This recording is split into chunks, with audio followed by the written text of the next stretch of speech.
tanpa harus ada Kan menunggu begitu. pengaduan. Ya. Nah, dalam konteks kasus Pak Eko itu bisa kedua-duanya. Bisa kedua-duanya. Bisa kedua-duanya. Kalau Berat dalam berarti ini berat. kalau dalam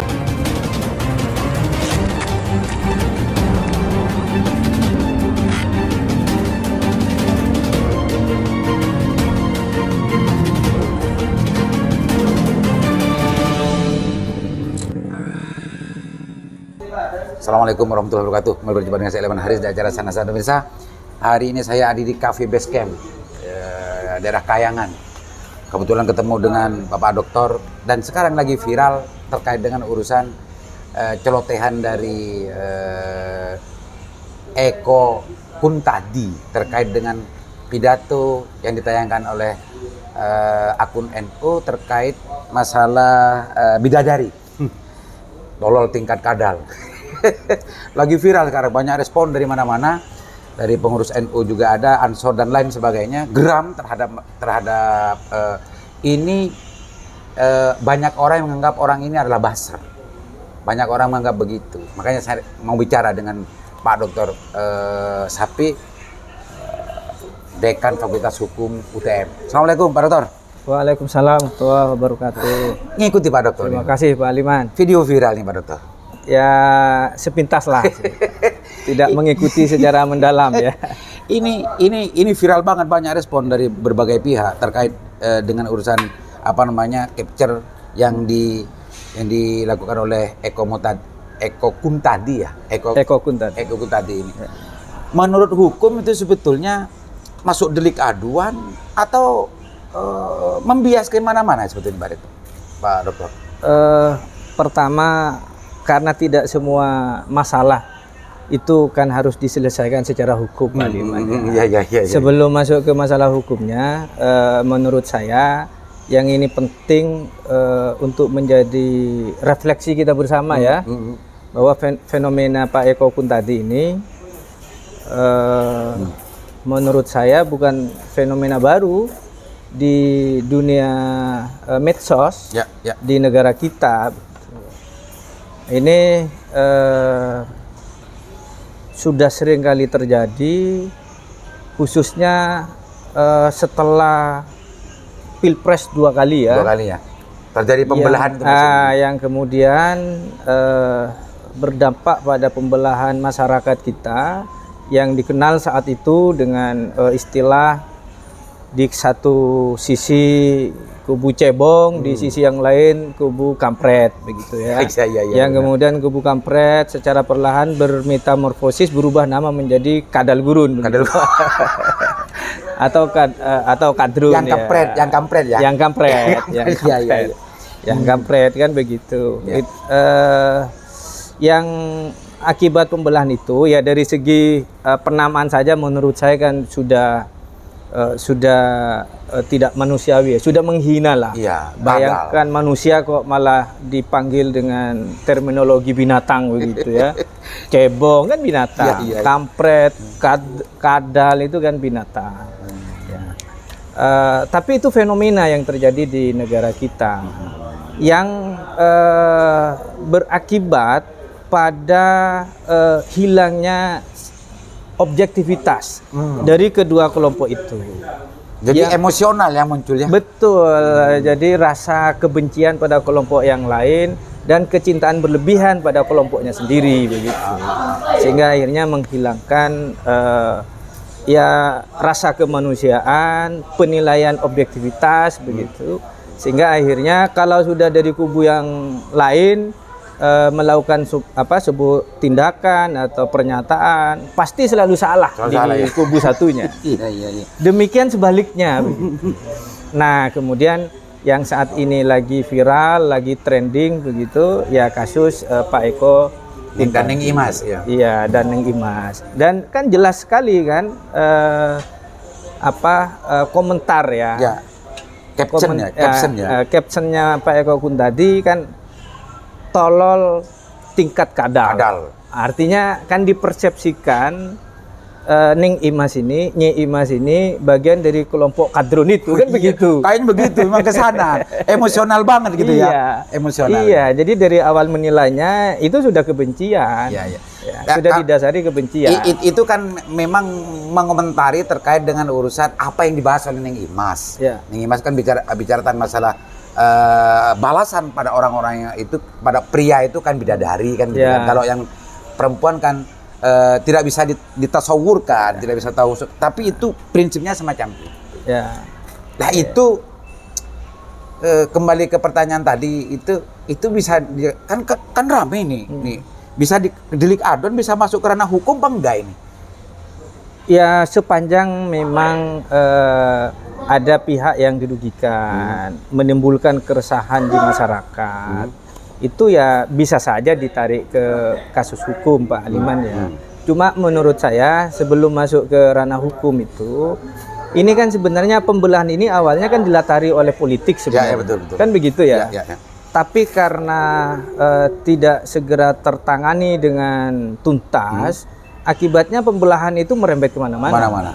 Neng Imas itu kan berpidato atau berceramah dalam konteks menjelaskan tafsir salah satu ayat di surat Ali Imran, kan?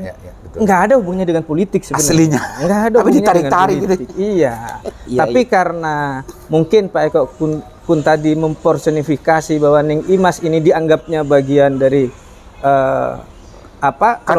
kelompok seberangnya begitu, atau yang diasosiasikan kadrun itu, sehingga akhirnya ya dipandangnya sesuatu yang negatif ya, walaupun ceramahnya kan baik-baik saja, apalagi itu memang kandungan tafsir dari salah satu ayat di surat Ali Imran, kan begitu Pak Aliman. NU sampai detik ini belum ada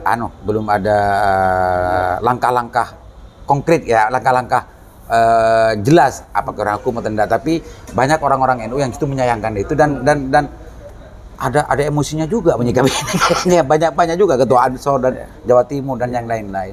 Ini kalau ditarik ke urusan peragamaan gimana ya ini? Ya makanya kasus ya, kalau mau disebut kasus, Pak Eko Kun tadi ini tidak hanya monodisiplin Pak Liman, tapi bisa multidisiplin.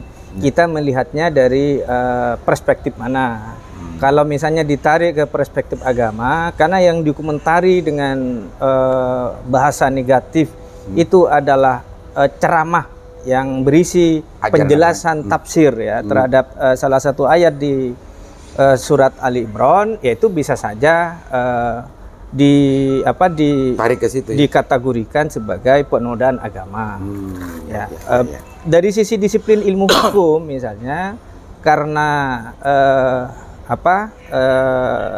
caption ya atau komentar dari Pak Eko Kun tadi itu menyerang kehormatan seseorang, mencemarkan nama baik seseorang, dan bahkan juga berpotensi menimbulkan kebencian begitu ya terhadap dalam hal ini, karena Neng Imas itu adalah tokoh agama Islam, keluarga besar Lirboyo. Bisa jadi kan Pak Eko menimbulkan sisi kebencian, kan begitu Pak Aliman. Sehingga dari sisi hukum ya bisa saja gitu ya. Kalau misalnya mau ditarik ke kasus hukum. Nah, apakah pertanyaannya apakah itu delik aduan atau delik biasa begitu? Karena kan memang dalam ilmu hukum pidana itu kan delik ada dua ya. Dari sisi awal untuk memproses secara pidana, apakah harus nunggu pengaduan atau penegak hukum langsung bisa berinisiatif untuk memproses. Nah itu kan ada delik aduan, ada delik biasa. Delik aduan itu artinya sama-sama potensial itu ya maksudnya. Penegak hukum baru bisa memproses kalau pihak yang dirugikan mengadu. Kalau tidak ada yang mengadu ya penegak hukum tidak bisa bergerak gitu ya. Tapi kalau delik biasa, ada pengaduan atau tidak dari pihak yang merugikan, kalau penegak hukum tahu sudah termenuhi unsur-unsurnya, maka penegak hukum bisa dengan sendirinya berinisiatif untuk memproses. Tanpa harus ada menunggu pengaduan. Ya. Nah, dalam konteks kasus Pak Eko itu bisa kedua-duanya. Bisa kedua-duanya. Kalau dalam konteks menyerang kehormatan, menyerang kehormatan atau perbuatan tidak menyenangkan kepada Nyi Imas misalnya, ya itu bisa delik aduan, ya bisa pasal 310 KUHP begitu ya. Nah, tapi kalau ditarik ke penyebaran misalnya kebencian, jika itu unsurnya terpenuhi ya, atau mungkin mencemarkan nama baik melalui media sosial, itu kan kena di Undang-Undang ITE. Jadi di pasal 27 misalnya, dan junto pasal 45 balik. Kalau kebencian yang berbau sara, kalau memang unsurnya terpenuhi ini konteksnya karena menyebarkan kebencian kepada umat Islam, misalnya misalnya unsurnya terpenuhi, yaitu bisa kena pasal 28. Dan itu delik biasa. Itu delik biasa. Oke, ini berat ternyata masalah ini viralnya. Ambil diminum rempah-rempahnya Pak Sapi. Siap ya. Wow, ternyata itu pemirsa pendapat dari Dekan Fakultas Hukum Pak Dr. Sapi. Tergantung penegak hukum itu mau menilainya di dugaan pelanggaran pidana yang mana, kan itu, apakah mau mengenakan pasal penyerangan kehormatan, perbuatan tidak menyenangkan, misalnya pencemaran nama baik yang ada dalam KUHP, atau mau ditarik ke Undang-Undang ITE. Tapi lagi-lagi Pak Aliman, yang lebih penting menurut saya bukan penyelesaian hukumnya, bukan penyelesaian secara hukum. Tapi yang lebih penting itu adalah menyelesaikan persoalan ini tidak hanya konteks kasus Pak Eko Kun tadi. Ya, tapi karena ini banyak orang yang juga melakukan hal yang sama. Iya. Karena kebenciannya begitu ya. Keterbelahan tadi itu. Karena sentimen politik, sehingga kemudian mengedepankan cara-cara menyebarkan kebencian kepada orang yang tidak disukainya. Nah, sehingga menurut saya yang lebih penting itu adalah penyelesaian secara komprehensif, ya. Jadi bagaimana negara hadir untuk menghentikan perilaku-perilaku yang seperti ini. Jangan dilihat apakah mendukung dirinya atau tidak, tapi lihat bahwa ini adalah kewajiban negara untuk menyelesaikan secara tuntas, sehingga bangsa Indonesia itu tidak terbelah lagi, ada di dalam satu barisan Negara Kesatuan Republik Indonesia begitu. Menurut saya seperti itu, Pak Liman. Jadi harus ada penyelesaian secara komprehensif gitu, agar negara ini tidak terpenjara dengan terbelenggu dengan keterbelahan. Betul. Dan itu sudah menjadi tugas negara untuk menyelesaikan. Apalagi sekarang sesuai dengan sila ketiga Pancasila. Ya. Hafal ya. Kita tidak perlu mengaku Pancasilais, tapi kita ingin menerapkan nilai-nilai Pancasila itu dalam kehidupan. Oke, Pak Dokter. itu Mirsa. Ini urusan video viral. Tapi kemarin yang lebih mengagetkan saya sebetulnya, ini saya konfirmasi kepada beliau, di video itu Pak Dr. Safi ini menjadi bagian dari calon rektor UTM, dan kebetulan hari ini sudah masuk ke dalam tahapan, kalau tidak salah, tahapan pemilihan rektor. Benar Pak Rektor kemarin itu, Pak Rektor? Betul Pak Liman, betul.